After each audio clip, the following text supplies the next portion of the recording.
Je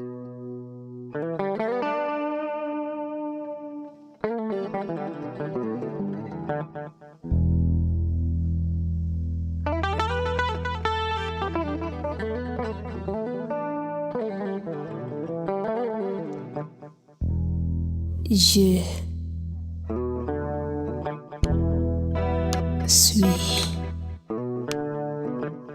Je suis. Je suis. Éloigné à des milliards de kilomètres dans les cieux, je suis cette lune qui illumine la terre quand il fait noir. Je suis cet être qui a ce pouvoir de stabiliser et déstabiliser à la fois l'équilibre de l'univers. Parce qu'elle repose sur mes épaules, sur ma petite personne qui est faite pour penser.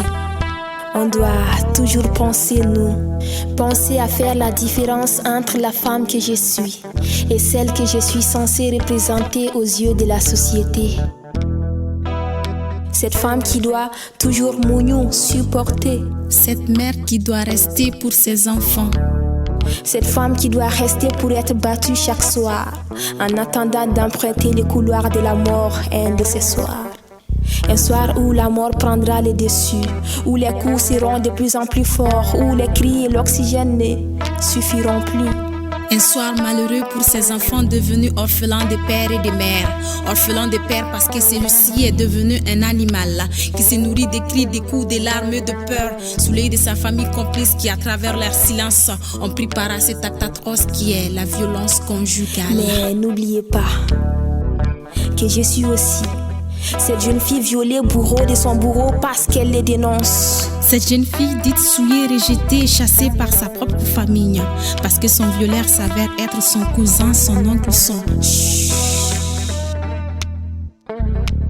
Je suis aussi cette petite fille obligée de se marier à son jeune âge pour mourir dans des conditions atroces à cause d'une grossesse précoce.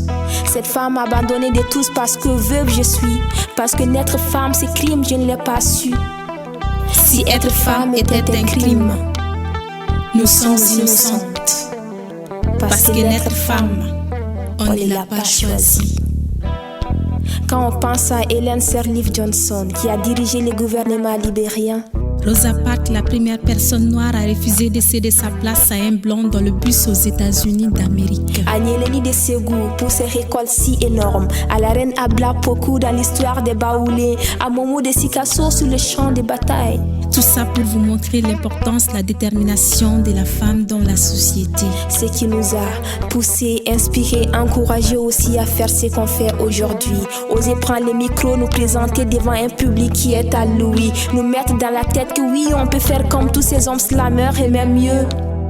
Voyager avec le vent, écrire avec notre milieu. Le genre n'est pas un moyen de discrimination. Le genre n'est pas un moyen de discrimination.